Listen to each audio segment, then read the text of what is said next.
Philadelphia, Sean Megamind Mannion has arrived in Philadelphia on his Green Bay horse to come save this passing offense and maybe more. Kind of a wild story that we ended up here. But I suspect that we have our positive, optimistic Kyler Gammon along with us. Kyler, am I right this morning? Do we have optimistic Kyler back in the trenches here? We are back, John. We are back. We are back. Optimism Kyler is back and in full effect. I love this hire. With all the candidates that were left on the board, he was my number one choice.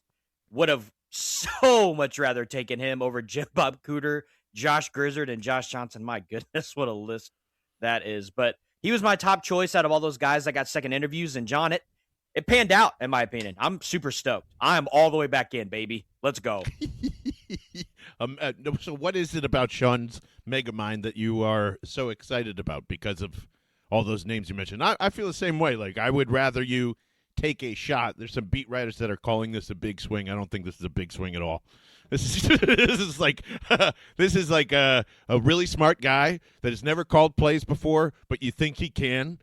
I think it's a risk, but I don't think it's a big swing. This dude's taking an OC job pretty much anywhere if he's calling plays. So it's one of the fastest rising coaches I've ever seen in my life, and I was making fun of Sean Mannion in 2015 when he was coming out in the draft, when people like Daniel Jeremiah were telling me he's the third best quarterback next to Winston and Mariota, and it ended up just being a pile of bricks after those two guys in that draft class. So Sean has been bouncing back and forth between a lot of organizations, and I know the line is like, oh, look at all these smart people he's been around, and I think that's true too, to an extent. If I'm going to take a risk on a guy, it's a guy who's been barely out of the league for about 2 years, been coaching for 2 years, and has held a clipboard his entire career, which is check, check, check. Oh, that's all Sean Mannion. So, the worst quarterbacks, the backup quarterbacks, I think tend to make great coaches. I don't know if he's a head coach. All the McVay-ites believe he is, and that is worth taking a shot.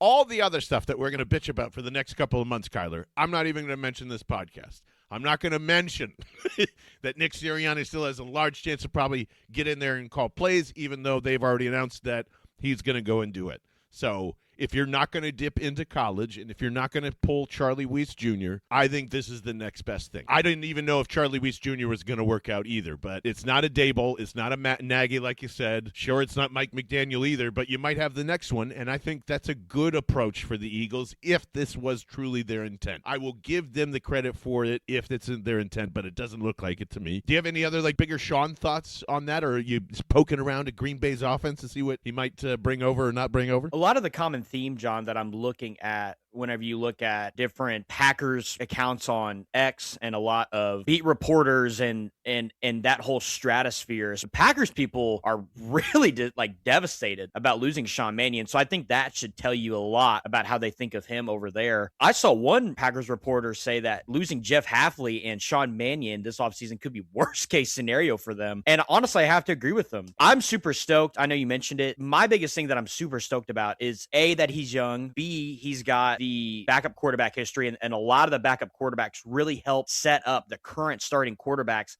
in this league of hey, I'm seeing this. What are you seeing? I love this. He really seems like he's just a natural teacher. And again, we'll figure it out and we'll go. But if you really look at the discourse between a lot of people, you basically just have to read between the tea leaves in a lot of this. And a lot of this is saying that this is a rising star. And I love the Eagles for actually just taking the chance and saying, you know what? We could be conservative with the Matt Nagy's and the Jim Bob Cooters and the Josh Grizzards of the world. But actually, let's go out and take a swing on a young guy. And guess what? If it fails, so be it. Honestly, I would much rather it fail and at least the Eagles and Jeffrey Lurie and Howie actually tried to get some young, innovative offense in there than swinging and missing, and Matt Nagy looks like 2020 Matt Nagy for the Bears. That's my optimism about it, and that's the reason why I'm so excited. I do think this has a huge impact on the A.J. Brown situation as well. I think those two go hand in hand.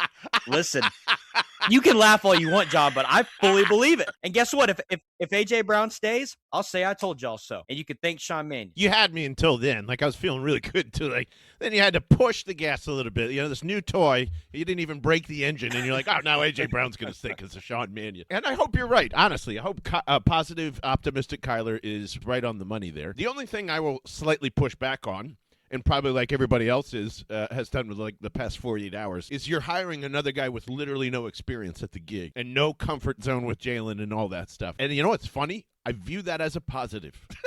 I agree. Because that's part of the problem is, if you've heard anything from Jeff McClain, we'll certainly get into that too, because there was a lot of interesting things, except for, the Mike Silver Jalen bashing. It is what it is. I roll my eyes sometimes, and Ben in our Discord says he sounds like John C. Reilly, and I can't get it out of my head now. I think if you're looking at this and going, isn't this the exact problem with KP, we have to see if Sean Mannion can stand up to Nick and Jalen and all that and fight for his ideas here, or if he is just going to be pushed aside like KP. I mean, it was evident, and we all saw and have gone through why Jalen didn't like Kevin from the jump. I think an outside voice that's seeing things for the first time, and maybe even without A.J. Brown, which gives me a positive. If A.J. Brown is not here, and I know this sounds weird, but if A.J.'s not here and Mannion's in here, I think it's a fresh set of eyes that you absolutely need at that point, because the offense that you're trying to chase for the last 3 years really doesn't exist anymore. They need to break off more things than, and I'm not saying A.J. Brown's more valuable than Nick Sirianni and all that crap. We'll get into that too. Even with the pushback,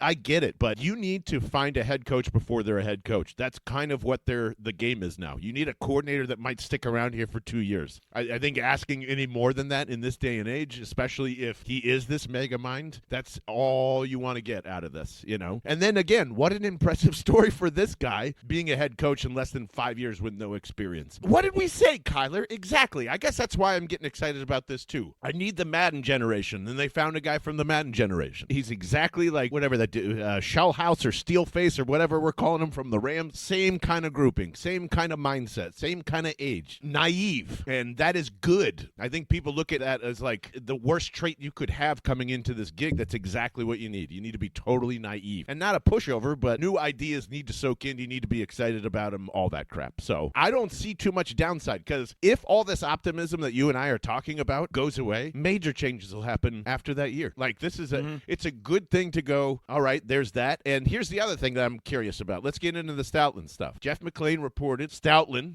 had got his run game coordination duties taken away from him, and people are starting to speculate this morning just using data of when they used more under center runs. And I believe the guys over at PHLY were putting up charts to be like, yeah, we think maybe around like week 6 or 7 is when the usage started increasing massively over that little mini bye again. So I don't know if there's going to be a new run scheme coming in, but that also gives me a little bit of pause and some fresh air, really, on like how bad Nick was last year. Because if you are once again trying to recreate an offense 6 weeks into the season while your offensive line is dying, I don't know. I don't want to say impressive because it wasn't impressive, but it lasted an entire year and you still made the playoffs. The more and more we keep hearing, Kyler, Stoutland got demoted? And I was on the opposite. I was like, there's no way this is a Stoutland problem. Well, fuck, somebody thought so. I think that was one of the most underrated stories that came out this week with the matching of a new offensive coordinator coming in. We said, who the hell is going to come here because they're going to want to hire their own staff and their own RGC? Well, they probably can now, Well, let's get that on there. What did you think of that news when you heard it? I couldn't believe that they demoted Jeff Stoutland before they would change play callers at Kevin Patullo. I couldn't believe it. It really, really shocked me. And the main reason why it shocked me is for the obvious reason that he's been doing it since 2018. He's outlasted all these head coaches, and I really just can't believe it. One thing that made this really interesting, John, if you remember, whenever Zadarius Smith abruptly retired, all of us had major, just red flags going off, because it's not like Zadarius Smith was playing really bad. He was playing really good football. At one point, he was the team leader in sacks on this Vic Fangio defense. And guess when his last game was before he retired? At New York during week 6. So I guarantee you that he probably saw that or heard about that and is like, ugh, I'm out of here. This is about to be a sinking ship. And really, he was really right in that aspect. But again, you have to read between the tea leaves in all this. Why is a veteran who is a team leader and producing on the team with sacks just abruptly leaving after one really bad game in New York? And it all adds up. It's very interesting, because as you were talking, I thought week 6 or 7, that had to have been around the Denver Giants game this past year. And sure enough, it was. And his last game playing in the NFL was in New York whenever we got smoked by Jackson Dart and Cam Scatterbill on that Thursday night. Right before or right after the Phillies lost that abrupt fashion. That's a top 5 worst sports day in Phillies history. And you know what else Zadarius Smith saw? He saw A.J. Brown yelling and screaming about this offense not working. And someone during that time was down at NovaCare, and then someone made a call to take the run game coordination away from Stoutland. I think that's an interesting timeline based on maybe A.J. Brown was asking for a trade since week 3 up until then. Zadarius Smith sees all this and says, you guys are on your own, especially if I'm not getting snaps. You know, like tons of warning signs to basically say this. I understand, and this is all coming back to Sean Mannion, by the way. The hitch route thing is just not characteristic of anybody on this team, right? Like, it is a out of left field offensive situation. So I think what we saw is more of a blimp on the radar and an offense truly blowing itself up with no run game and somebody saying, we are fucking running under center now because we cannot run this anymore. We cannot run this OZ-IZ bullshit with this offensive line and Saquon, and like we're not running the same things because it's too predictable. And Jalen, just by ears and outside, we don't know exactly, has always pushed for an under center offense. True or untrue? And someone was listening to Jalen, and I think that someone is Nick Sirianni because like I don't see Howie going in there and saying, go fuck off. I think Jalen and Nick are more on the same page than we believe. Because all the noise went from AJ, went to all these other different things, and Nick Sirianni in that final playoff game coming so hard on AJ. Why? Because AJ and Jalen aren't going to be around each other this year, and he's defending his quarterback. I think we got this shit all wrong, man. I think Jalen and Nick are in the same boat together, and Howie and Jeff are split, and because of that, they're staying together because you can't separate them at that point. And they know that, and they have each other's backs. What do you think of that? Because that is where my head is at today after all of this. We keep blaming Nick and KP saying they're not listening to Jalen. There's no changes. Motherfucker, they brought in a fullback last year and kept it this year. What do you think they were ready for? What do you think they were preparing for? Lots of under center. Fullback hasn't been here since Andy Reid. He is listening to Jalen. They are listening to Jalen. And maybe it's not Nick that's not fucking listening. It's everybody else in the building because they've been there for a while. I am like, my head is turning upside down with the Stoutland news. If you keep listening to Jeff in that podcast, there's a point where he suggests that Jalen listens to Nick in that building more than everybody. So I feel as though Jeffrey's basically setting them both up to go, all right, guys, this is your show. You guys want it. Stoutland is not leaving my staff. He doesn't have to be a part of the run coordination anymore. He will still be your O-line coach, but bring in whoever you want for this new look that you're bringing. It's a wild time, and I think Sean Mannion is a positive sign for what Nick and Jalen want. Like I said, I couldn't believe that they would rather demote Jeff Stoutland before KP last year. To me, that's just wow, just bananas type stuff. And I also find it interesting that we're just now finding out about this. And I feel like there was like a lot of questions, especially after the season ended, of like, why did it go wrong? Why was it so bad? And yada, yada, yada. And there really wasn't a lot of answers. We were talking about this on the podcast, John. We were doing all the tinfoil hat theories. Like we were going through it all. And there was Jeff McClain would have some little nuggets in there, but it wasn't anything drastic. And I felt like we were kind of just waiting for like the big stuff. And the Santa Luquito AJ Brown report comes out and you're like, okay. And then you look at this Jeff Stoutland report and you're like, okay. So it seems like the timeline is starting to put its pieces in place together. And I think whenever I come to the conclusion of all this, I really think that Nick Sirianni has a little bit longer of a leash than what we probably anticipated at first. Now, I know there was that report saying that Jeff almost fired him a couple of times and yada, yada. I get that. But when you look at it, I think it's going to be really hard for you to get rid of a head coach that your quarterback fully supports, obviously. Because then not only do you make your quarterback upset, I guarantee you that you make a lot of people in that locker room upset because a lot of players advocate for Nick Sirianni. Whether we as a fan base like him or not, a lot of the players do in that building. Some of them don't. AJ Brown.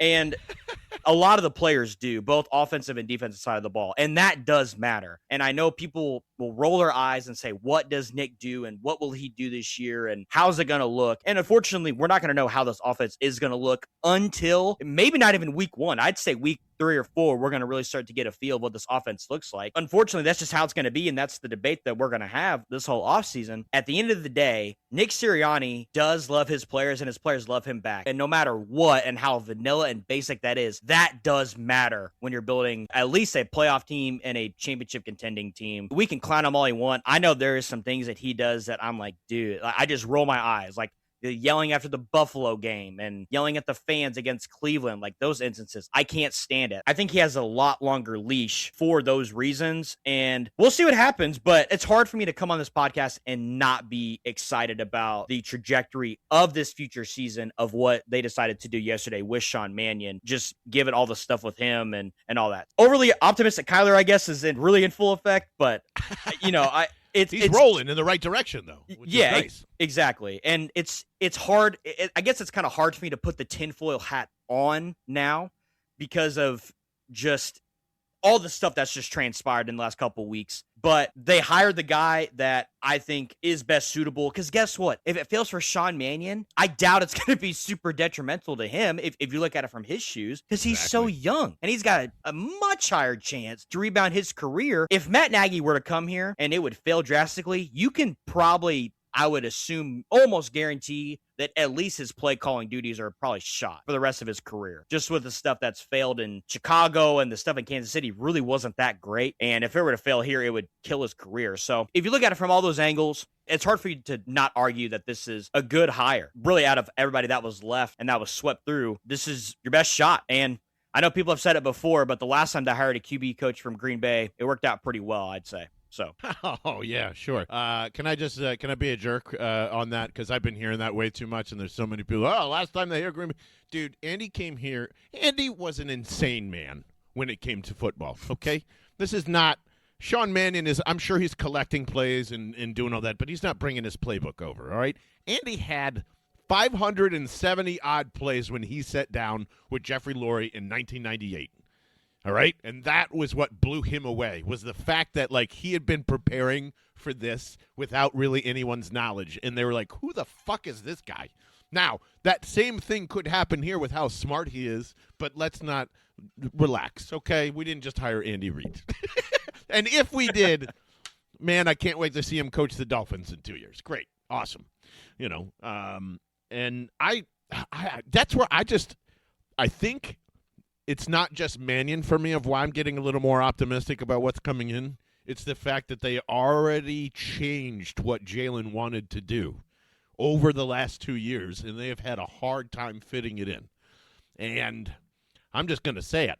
I think they've had a hard time fitting it in the last 2 years, not just because of they see that Stoutland's run scheme isn't as sexy as it once was, but I don't think A.J. Brown wants to be in an under-center offense with 2 wide receivers.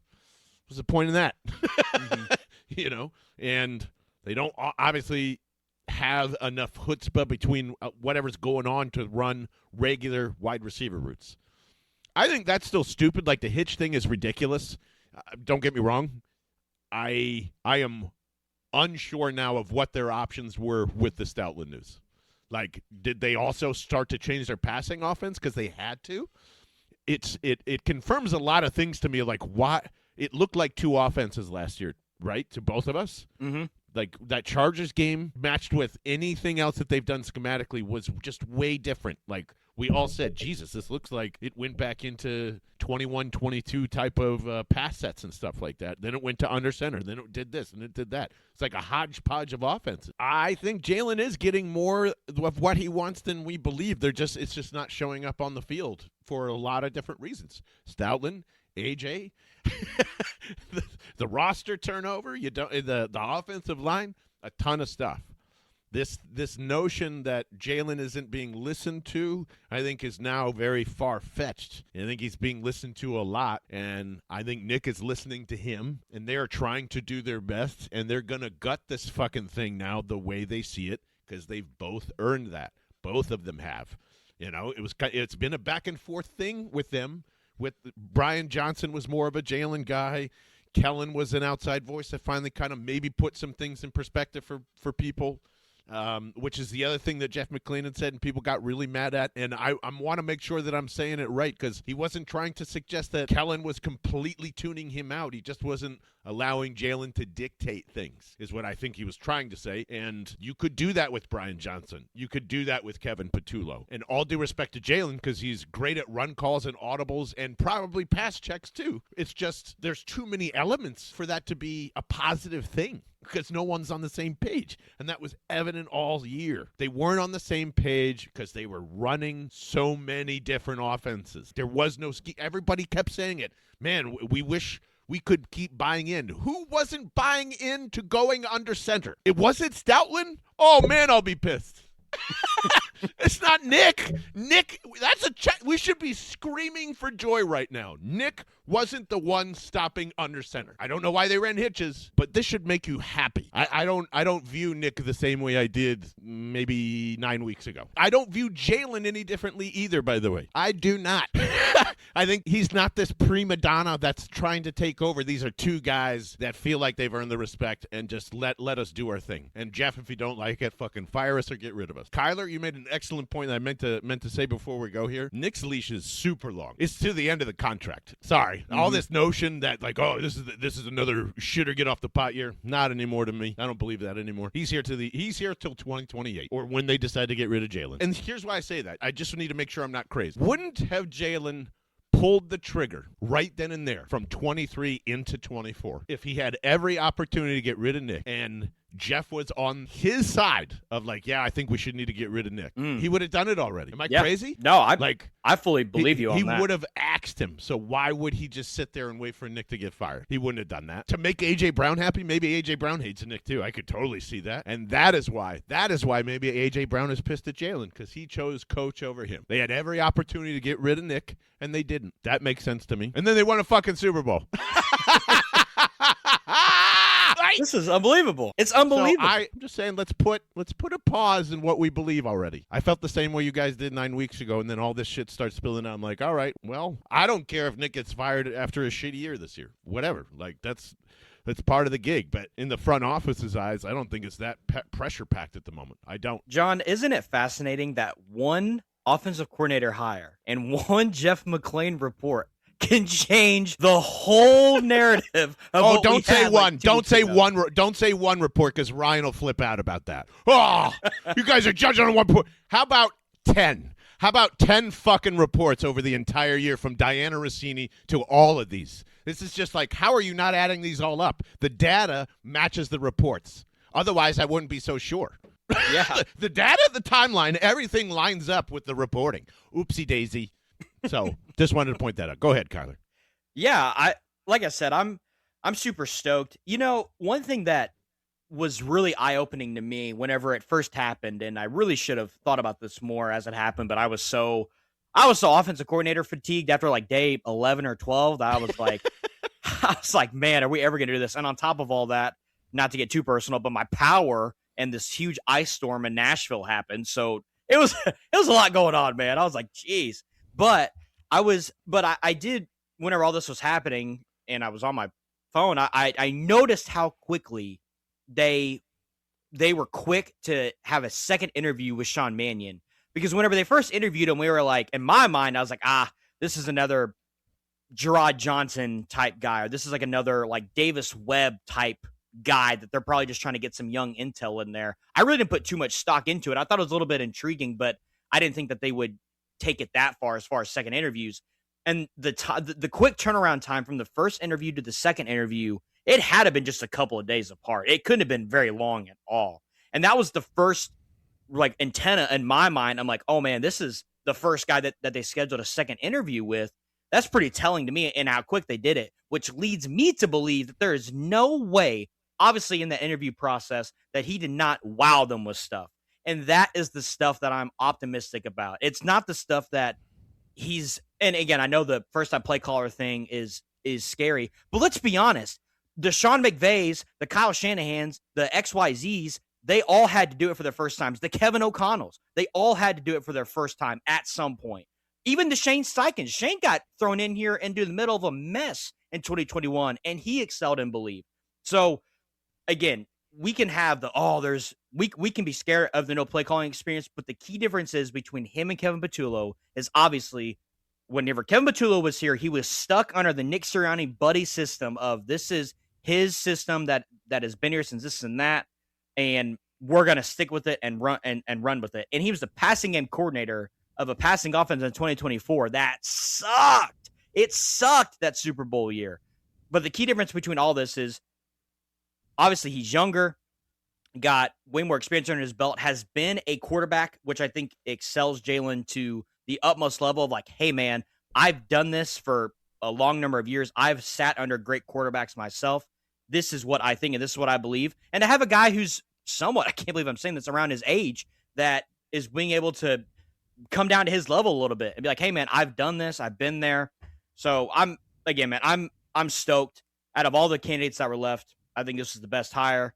But the timeline between the first interview to the second interview was pretty telling to me. And that's whenever I thought, okay, they've got to be narrowing down their list pretty soon if they start doing like the second interviews and stuff like that. I think I'm mostly wrong about I think this was their guy. I'm not saying that they obviously they would have given Mike McDaniel the job or Dable if he really felt that strongly enough. Maybe they actually end up doing that because I heard a rumor, and a very unverified rumor, I want to say, so I won't even put much stock into it, that Zach Robinson brought his name up during their interview process, which almost leads me to believe that they were asking some of these guys about him before they did their first virtual interview. It wasn't their true target. So I do buy into some of they're gathering intel and this is how you save millions of dollars on consulting fees. You just go talk to the coaches themselves. I actually think that's pretty smart. The way this worked out, you don't just go target a random quarterback coach in Green Bay. You target the guy that you think is going to become the next head coach of the NFL. The same thing of why you talk to Charlie Weiss Jr.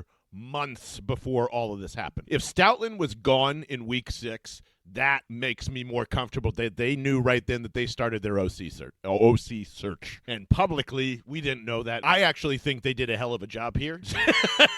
I don't know if it's going to work out. How about that? I have no idea if it's going to work out, and I think their process was better than what the public actually thought it was, or at least for me. So yeah, one last thing here, John, real quick before we go. I have to know your thoughts on this. What's your thoughts on the little Adam Schefter little comment that he made on 97.5? Oh, that was totally about Stoutland. And literally, as soon as I got done talking with Kyler on Friday, Josh Grizzard got hired, and then Sunday morning, Jimmy Kemsky puts me in my worst fear. Not only that, him and Mike Garafolo and Diana Rossini then kind of piling onto that report. Mike Garafolo had floated on Anthony Gargano's show that Vic Fangio retiring was in fact on the table since last year at the Super Bowl party. And then Jimmy Kemsky went on to say that Jonathan Gannon was contacted during this time, Jim Schwartz was contacted during this time, and that makes sense to me incredibly, especially now with Todd Monken there and him being pissed at the Browns. I think there could be a possibility that still happens, and everybody's just kind of waiting to see what happens here. Clearly says that more than likely it looks like he's going to be back for training camp, but it also sounds like the Eagles are trying to fill this spot quietly at the same time during an OC search and like basically rebuilding your offense. I'll say this. If you were going to hit the reset button, okay, and you wanted to, as we see it, make Jalen Hurts happy, this is another perfect opportunity to just get rid of Nick and start over with 2 different coordinators at the same time. And maybe that is the reason why the Eagles don't want to fire Nick, because they don't want to get rid of every piece of continuity. That is definitely one way to look at it. But again, this would also be like the second or third time that Jalen, the owner, Howie Roseman, would just easily let go of Nick here. And they are choosing not to do it. You know? We can think whatever we want. You can think that Nick is holding back Jalen. You can think that Jalen is holding back Nick. I personally believe that they are in this boat together now. And they are trying to say, guys, we got this. Just surround us with the stuff that we need. And if Vic isn't here, it's okay. Or this is all just optics, and they don't want to get rid of the entire staff a year removed from the Super Bowl, even though the locker room is kicking and screaming just to go ahead and do so at this point. I think the Eagles are in a very weird position. This season was put in a very weird position simply because there is a ton of people that ended up leaving. Eagles were trying to mold the rest of the outside of this roster with clay. They lose their run game 6 weeks in, and I've been getting arguments into the Discord on like, well, Nick should be able to take care of that, and I don't know if you've ever tried to take 4 guys out to dinner and just schedule a time, a place, and get everybody on the same page, but it's incredibly difficult for some reason. I don't know why we're like this, but it's just hard to get everybody on the same page. So if you have prepped the entire season for Stoutland's run game, for Vic Fangio being here, but like it's more or less doing a favor to everybody, I don't know, man. Eagles squeezed too hard. In every instance of their success has been a new powerful player joining the roster. A.J. Brown, Saquon Barkley. So I'm not saying like Nick is a genius. There's clearly like schematic problems that go in and out, and there's stuff that always stays and stuff that barely gets in. And saying all that, knowing all this, whatever their plans are, it is a literal, fresh, new set of ideas in the passing and running game. This offense is getting reset, and if they view Nick as the problem, obviously there's a lot more cushion and a lot more fingers to point at if they fail again this year. So yes, you can move on from Nick. I don't think this saves AJ as much as positive. Kyler wants to believe that, and we are gonna figure out really, what is the future of Nick Sirianni and Jalen Hurts after this season. I don't know why people don't believe both of them could actually go, because if they're both in the same boat, it's the only reason why I believe Nick is here and why they have never moved on from Jalen, not just because of the Super Bowl appearances, but just everything else, the relationship with Jeffrey Lurie, all of it. And I appreciate all that.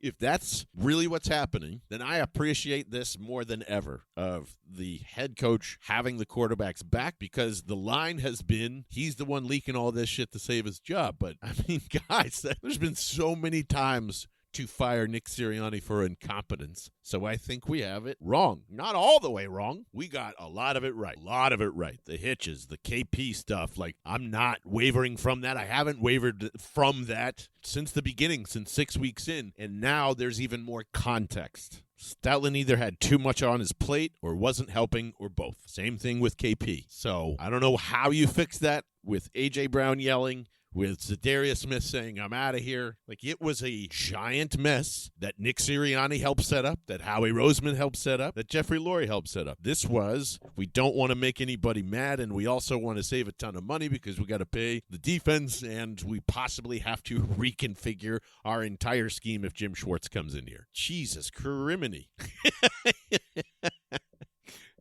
Another instance of no one thought that they were going to win a Super Bowl in 2024, including the owner. Then they did, and now everyone is asking why there's no consistency, because they're not consistent. Howie Roseman, if anything, has never been consistent other than being really good at making sure things get corrected quickly, and they're appeasing the owner at the exact same time. So take with that what you will. There's going to be more to unfold. I'm actually very excited for draft season. We're starting to have multiple conversations, and you're going to have to get used to another Iowa lineman and me talking about him, because I am not going through fucking Tyler Linderbaum syndrome again. And we'll get into that and much more as me and Kyler get back on the mic, and we appreciate you listening as always to the Watching the Birds podcast and social club, and we'll see you very, very soon this week.